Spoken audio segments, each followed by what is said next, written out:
Yeah. So we were talking about like the relevancy of those thinkers, like that you mentioned. Yeah, exactly. No, I definitely agree. I guess a lot of the other like quote unquote thinkers that like are popular in pop culture today. Yes. Like, what's his name? Like Tyson or something like that. Like he's like that black guy. Which there are many black guys. Wait, Sneeko? No, like that. What's his name? Like Neil deGrasse. Neil deGrasse Tyson. Yeah, Neil deGrasse Tyson is like a Reddit tier atheist guy, though. He doesn't. Yeah. I mean, I guess he's never had that many. He's never had that much insight to provide, in my view. But no, exactly. That's what I mean. So, like, I mean, a lot of the quote unquote thinkers that like are popular. Exactly. I think don't like necessarily give a good picture of like the status quo and like what actually led to modernity. I mean, it's funny that you bring up. It's actually funny that you bring up Neil deGrasse Tyson because he's the king of scientism, I call it, which is basically in philosophy of science is essentially like the fetishization of science. And he actually said once, he's made numerous statements like this, public statements. He said in an interview, he was asked what are his thoughts on philosophy. And as a scientist, what advice would he give to people that are pursuing philosophy? And instead of being sort of, of offering any advice, he actually went the other direction. He said, "Oh no, don't pursue philosophy." Like he literally said that.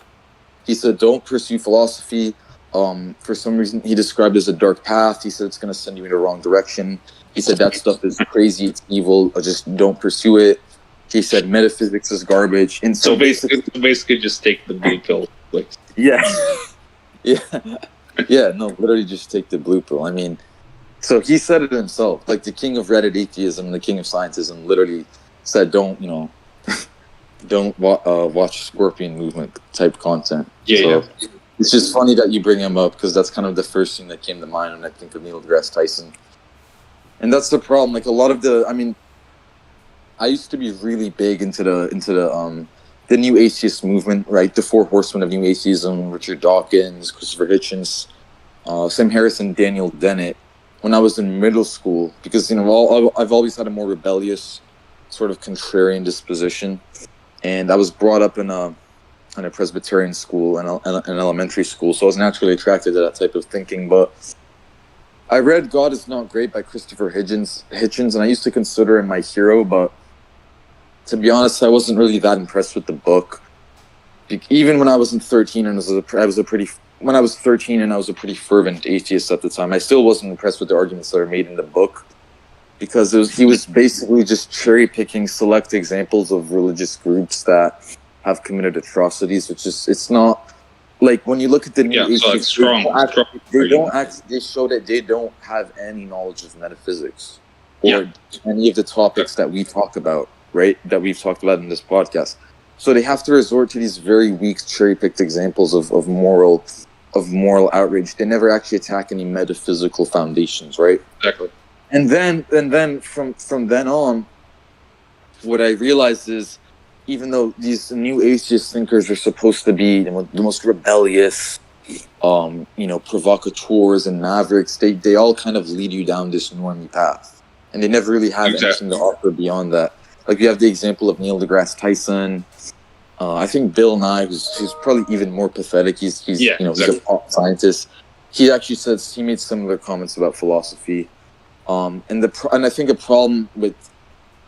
think a shared problem with their worldview is that it presupposes empiricism as its epistemological foundation, and it basically says that the only way, and this is how they debunk.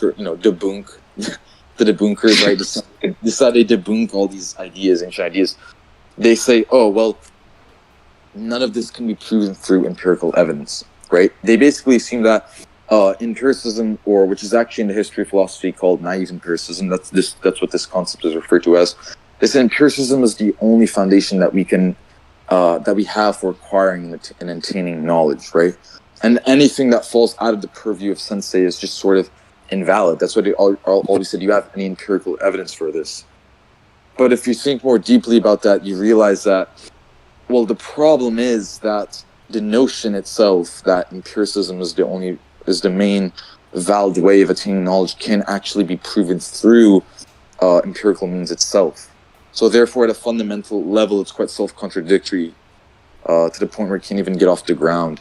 And I think that when I realized that, that sort of made me question everything, and I did a complete 180 in terms of my philosophical views. Actually, so can you talk a little bit more as to how, like, you were saying that empiricism can be, like, dismantled through empirical means? When I'm saying I don't necessarily think that it can be dismantled, but I do think at a certain level this notion of the naive empiricism is self-contradictory, right? Because, like I said, the notion that empiricism is the only valid means of acquiring knowledge cannot be proven empirically. It's something that is just presupposed. No, okay, I got it. And then that leads us down, arguments like, and that leads us down the path of presuppositionalism, essentially. Yeah, because, I mean, I guess, in other words, the imperialist approach is, like, based upon rational decision. Yes. But then, like, rationalism is opposed to, like, empiricism. Like, with the latter stating that, like, the only true thing, like, is what I can feel. Yeah, because this, and the thing is why this is so relevant is because this leads to scientism, as I mentioned earlier. Yeah. Which is where you get those people with the I fucking love science shirts and, Yeah. Troy Jackson, like that. They just, they sort of have a dogmatic trust and even in faith. And, they're trust to science, bro. Trust to science, but... No, yeah, exactly. So, I mean... And from that criticism, that can lead to, presuppositionalism and transcendental arguments and things like that. And which actually ties back to Platonism and sort of circles around. Because this is what was in Plato's third realm, right? This contrast with nominalism, these abstracts or these transcendentals. Yeah, exactly. Like, you can't actually prove these concepts through empiricism. So there obviously has to be something beyond that, and that's what. Yeah, exactly. I actually am writing one of the essays because this book I mentioned, the book that I'm writing, it's basically a collection of essays, and in one of the essays I infused these philosophical concepts that we've been talking about with some geopolitical analysis, and basically what I say is that I expand on this in the essay. I say we have this counter hegemon, right? As Dugan would say. He talks about this in his books, like Foundations of Geopolitics. We live in basically a unipolar world, which is dominated by this U.S. or Western-led international order. But I see that there is this sort of counter-hegemony exists, right? You have this alliance of nations like Russia, Iran, China, Syria, so on and so forth. And what sort of grounds them is that their ideologies, to a certain extent, are actually... When you look into the ruling ideologies, they're actually sort of grounded in perennialism. And these ideas that we've been discussing throughout the podcast, they all have this sense of traditionalism, right? Of devotion to some quality that's greater than just the material world. These abstract notions like nation or fatherland, motherland, the ethnic unit. In some cases, they infuse this with religion, right? Like we see with the Orthodox Church having quite a lot of political influence in Russia. But then you see perennialism manifesting in the real world geopolitics when you have, Vladimir Putin saying multiple times, making public statements, saying that Orthodox Christianity and Islam are sort of natural compatriots or brothers. Now, I know that's a controversial view among theologians. Yeah, but that does sort of echo the perennialist philosophy. And then when you look at the fact that Alexander Dugin, like in his sorry to interrupt again, but absolutely, go ahead. Yes. So on his Telegram, like he did say that like Islam, like he did mention that. Like I guess with a lot of things, he kind of likes to phrase them in kind of a not in a hysterical way, but kind of in a bombastic way. So he basically called. What's it called? Like what's the word like when you basically charge interest on a loan that you give out? Usury. Yes, that's it. So he basically called the usury on an absolute evil. But I think there is like a banking system. Yeah, there's a banking system called Islamic banking that got launched, and he was take like the end of the message that he sent out. He said that like Islamic banking in Russia is synonymous with Russian banking because like it does not permit usury. So I mean that's pretty similar to that comment. Islamic banking just strongly condemns usury. I mean, I view it as actually a fair system, but you definitely see, a commonality between these counter-hegemonic powers, in that they are sort of, they do sort of follow these more spiritual, perennialist ideals, right? And I think a good example of that is actually Iran. The 2020s kicked off with a bang, right? We had the assassination of Qasem Soleimani, the respected Iranian general, the U.S. media was labeling him as a terrorist, even though he actually played a key role in eliminating ISIS from Syria because he led the Iranian Revolutionary Guard Corps. And he led many initiatives to wipe out ISIS. So I do think it's kind of ironic that they called him a terrorist. But after he was assassinated and we sort of entered this saber-rattling phase and tensions skyrocketed, everyone was talking about the possibility of World War III and nuclear war.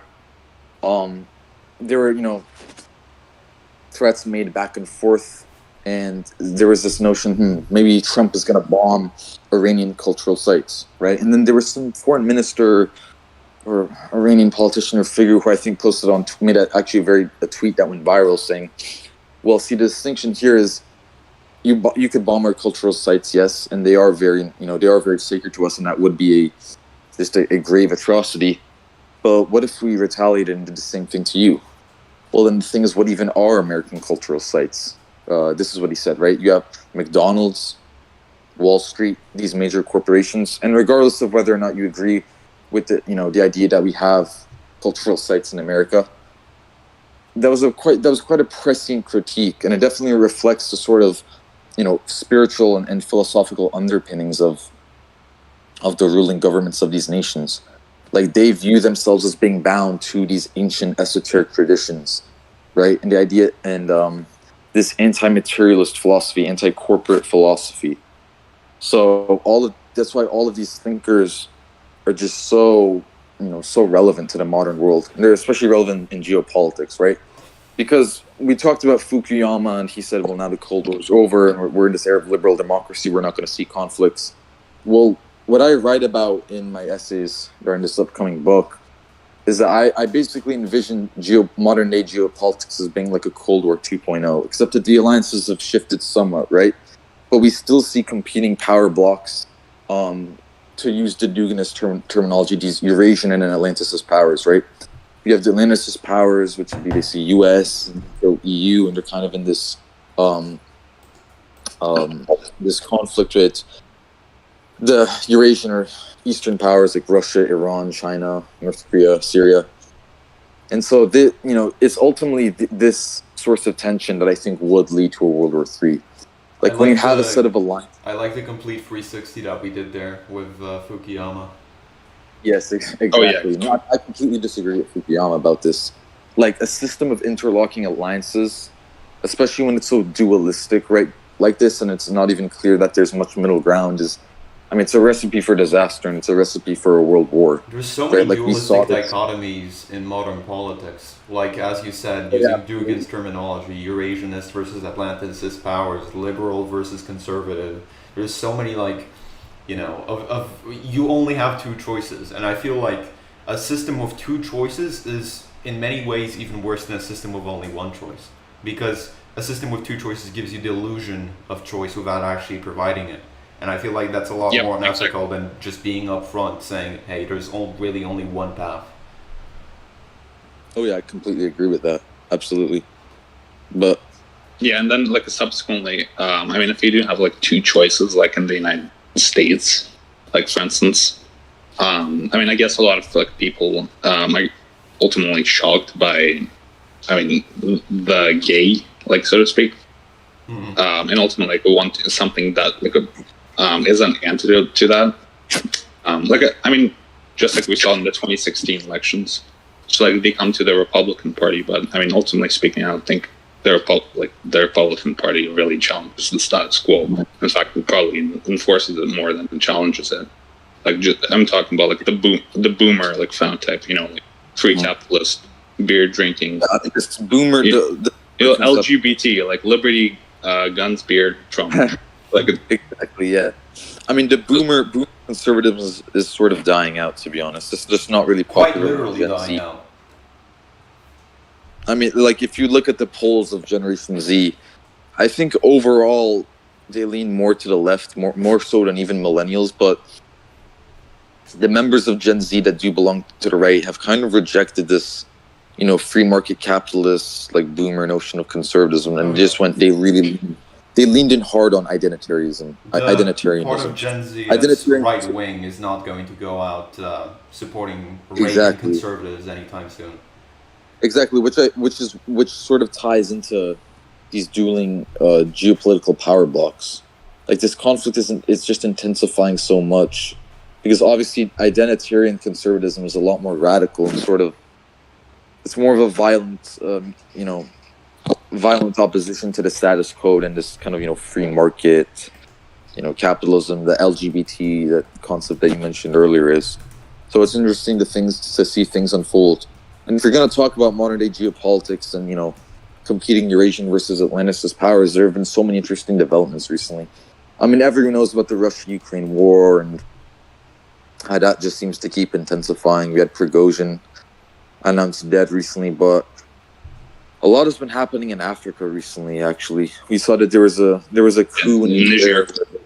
Yeah, where this new ruler came to power, and he actually said that he plans to pretty much cut off diplomatic ties with U.S. and France. France was just colonized Niger in the 20th century. He plans to cut off diplomatic ties with those countries immediately and actually orient himself towards Russia. And then we actually saw that he invited Wagner PMC fighters to enter the country. And they started clashing with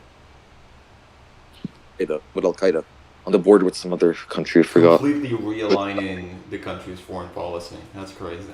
Yeah, it is. And then actually there were articles in Western media that I thought funny. I was going to post this on one of my social media platforms, but they actually labeled the Wagner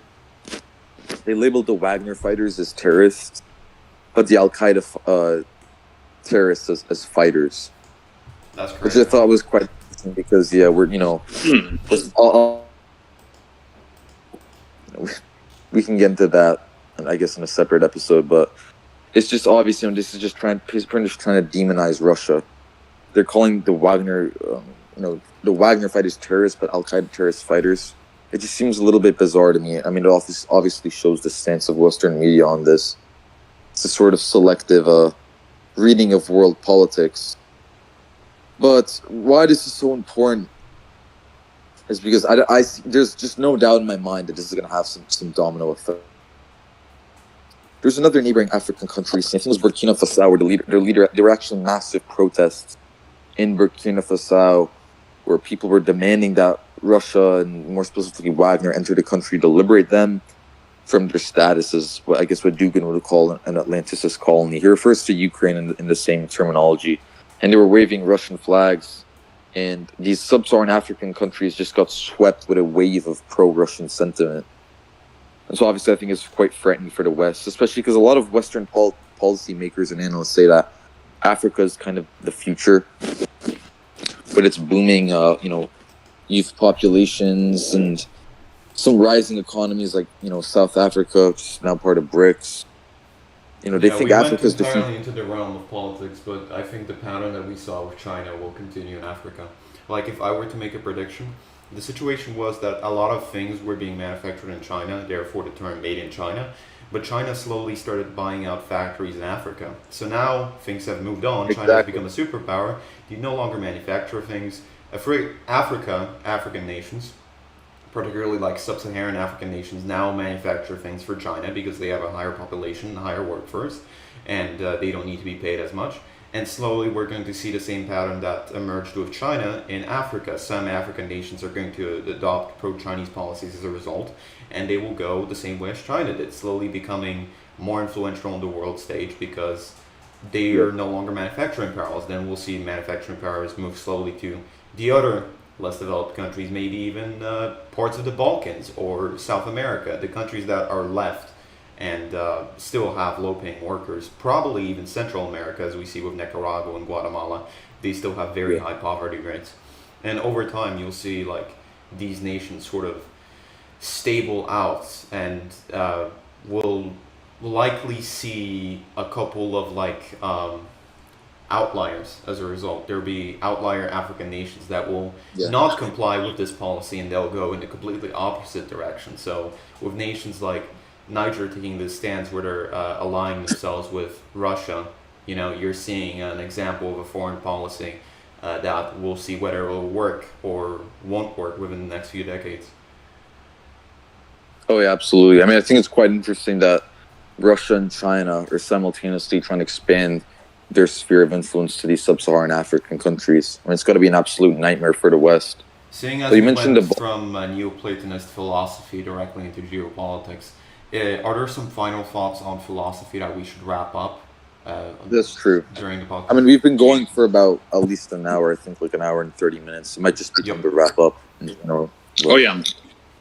I was actually thinking of doing this like a little bit before here, but I'm interested in like in giving kind of a more like thorough etymological analysis of the word philosophy, like what it meant before,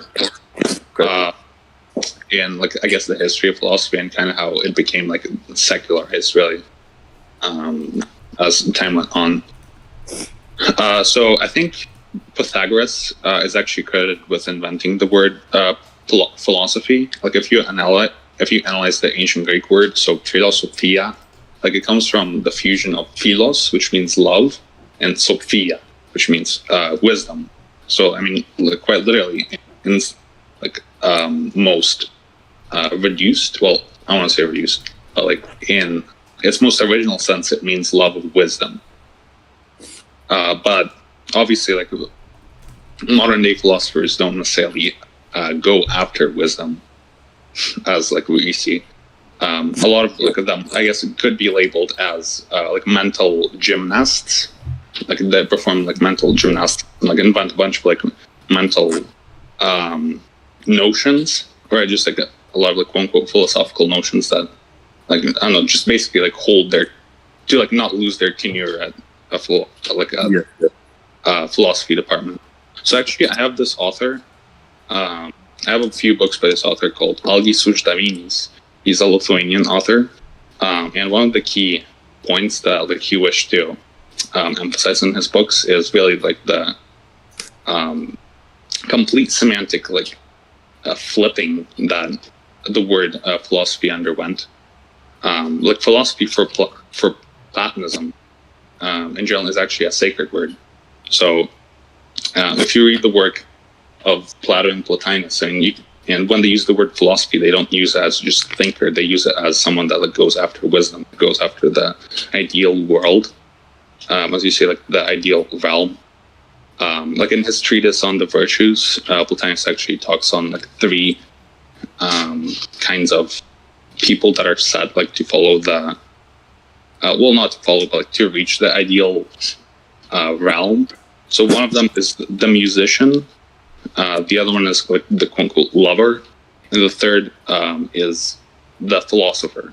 But then, like obviously, he doesn't use like philosopher in like in secular or materialist sense, but yes, rather someone that actually goes after like divine wisdom, like gnosis, as I mentioned.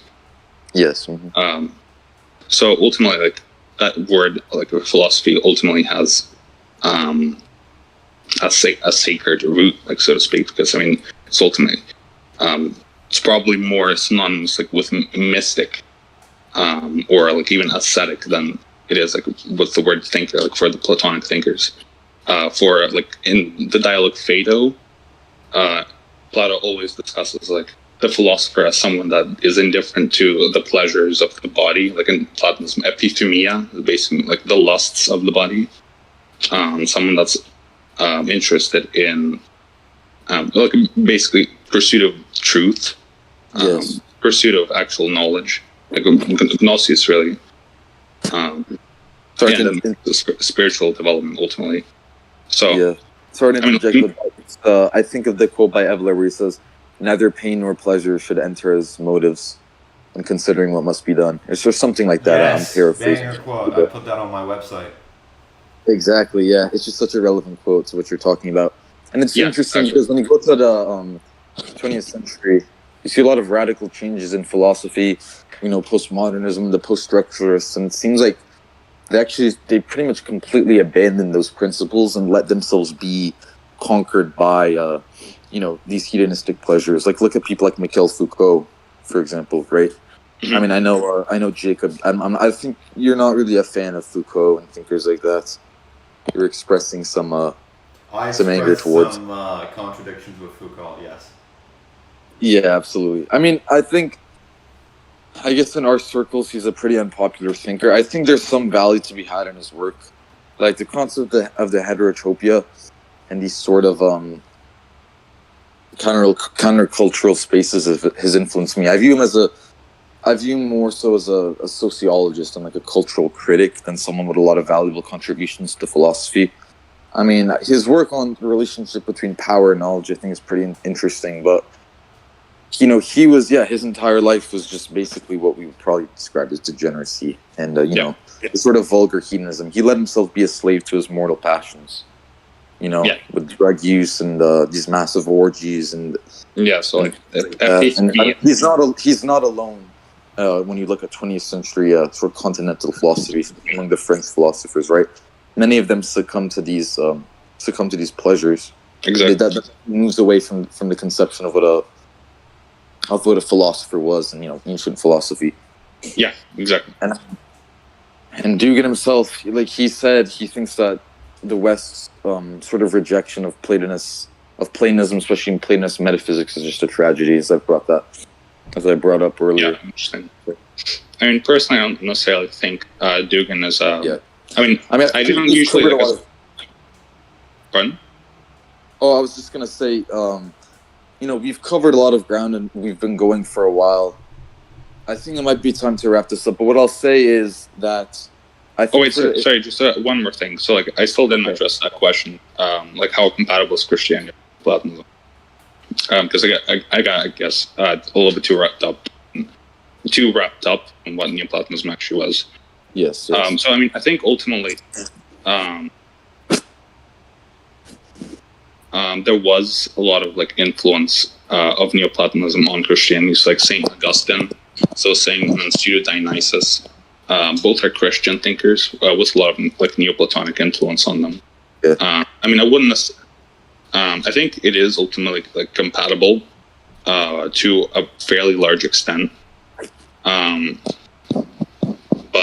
I think ultimately Christianity, because of emphasis on the Old Testament, Yahweh.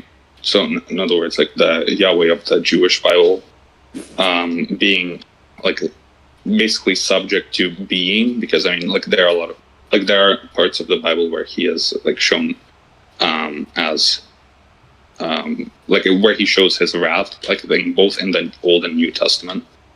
I mean, I think ultimately Neoplatonism focuses more on something on principles that are outside or beyond, rather, of time.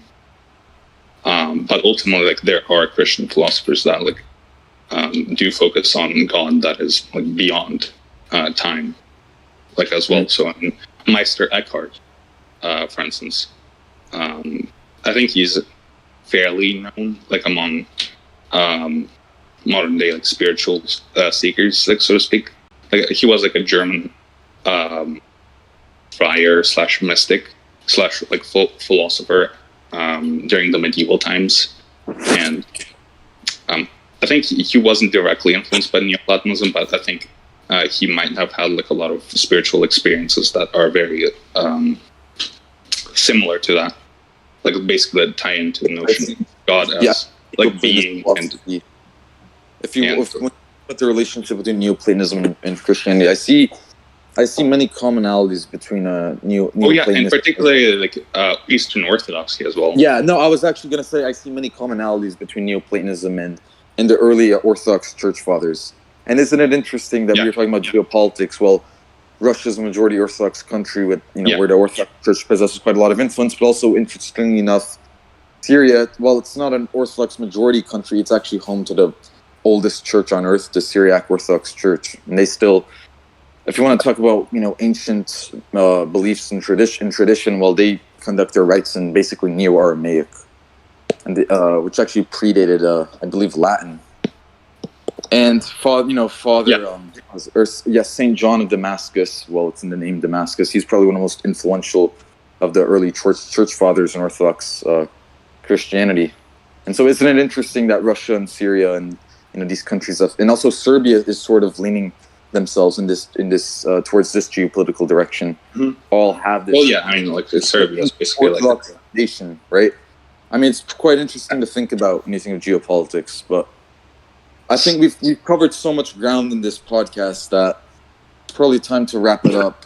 But I definitely, in future episodes, I think we could definitely touch on geopolitics, right?